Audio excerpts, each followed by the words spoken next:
Hello and welcome to this Studio Brootle video. Here I'm going to show you this drone generator I've made for Ableton Live 12. It is based on 2 synths to create this drone. You can hear it in the background. Basically, if you want to buy it, it will be really cheap. I think it's going to be it'll be well under $5 US and €5, and there'll be a discount code as well below. So if you are going to get it, use the link below. So yeah, let's get into it. So basically, it is. I love these Wavetable drones as it scrolls through Wavetable. So I've used Wavetable. I'll just solo that. This is just playing a long note, one long note by the way, and basically this is a bit thin. It's really thick in some ways, but it hasn't got a lot of bass in it. So what I've done is I've added a sub bass layer. I don't know if you can hear that. If I solo that. I put them together. So basically it's got 2 synths. Whatever note you play, it's going to play this really thick Wavetable sound, but then quite a simple sub bass under it to give a really bassy drone if you want that, and the sub volumes and the macros as well. I'll just run through the patch and then I'll explain the macros. So basically you've got Wavetable. You can see what's going on. There's loads of modulation scrolling the Wavetable. There's oscillator effects on. You can see the mod matrix here. Basically there's some quite slow LFOs that are just moving stuff slowly and quickly, and the envelope as well with slow attacks. And you can see there's 2 filters in they're split, and they're both moving really slowly across the drone, and there's a lot of distortion as well. You can see the drive distortion. The noise unison mode, which is great for this kind of music, because it's this insanely noisy, thick sound. And then some modulation with phaser and flanger, with feedback as well, and chorus as well. And then I've got a raw unit, which is set to multi-band mode, which is just awesome. So you can process the mids, the highs, and the lows separately, as well as the main drive at the start. And then there's a bandpass filter here, which you can see it moving away. It's split. You can see here the phase is 180, so this is like having 2 filters for left and right. One is slightly behind the other, well, it's half a phase behind, so you get a thick stereo sound.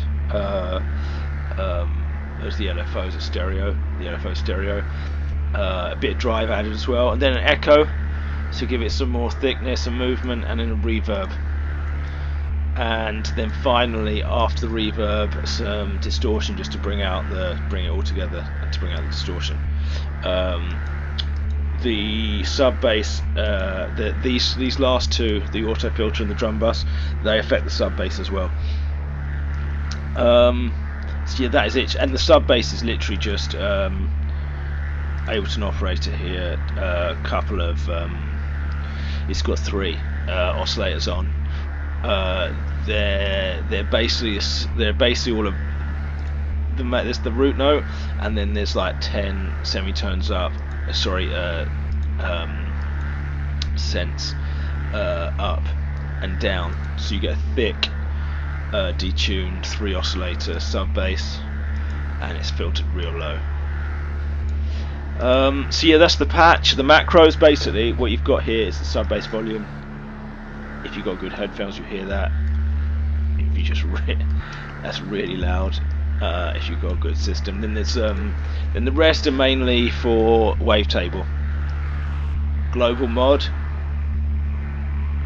controls how much modulation is going on, but all of it, everything in the mod matrix is either pumped a bit more or taken down from this. Oscillator 1 position, you can just automate that slowly over time to sort of to create movement. You can hear what it's doing. It's scrolling. The Wavetable's moving slightly, but this will move through it heavily. You'll move it up and down, and it's this distorted Wavetable, so it's just scrolling through like a heavy, thick Wavetable. Then filter frequency. This is the first filter in the chain that's in Wavetable. If you cut it down, you get this really nice, and if it's up, it's really thick and heavy. I'll put it back to where it was roughly. If I I can remember. And then there's 2 filter drives. You can hear that, it's so nasty. It's like analog modelling. I don't know what it's modelled after, the OSR one, but it's modelled after an analog synth. And that's on both filters. Either so you can really nasty it up. It's so nasty, but yeah. So yeah, I'll put them back roughly halfway. Then you've got the unison amount, which is going to add a real thick detuning, or you can totally take it off. But it's still quite detuned because the oscillators here are detuned 50 cents anyway. But yeah, you can change the detuning of the unison. I'll stick the filter back up so you can hear that more.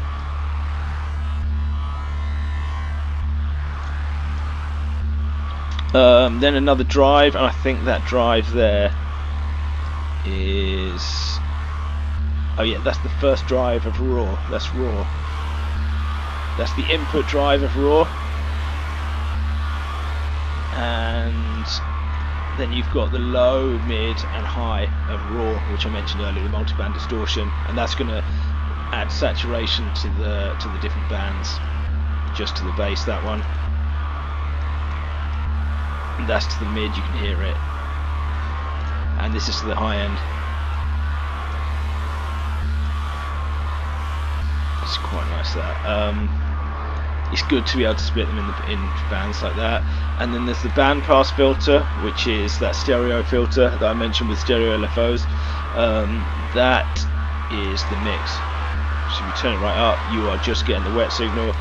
If you turn it down, you can't hear anything, and so you can mix that in. It's quite a nice sort of effect. I'll turn that filter down, it's a bit much. And then at the end of everything, you've got a drum bus that distorts the final distortion, basically.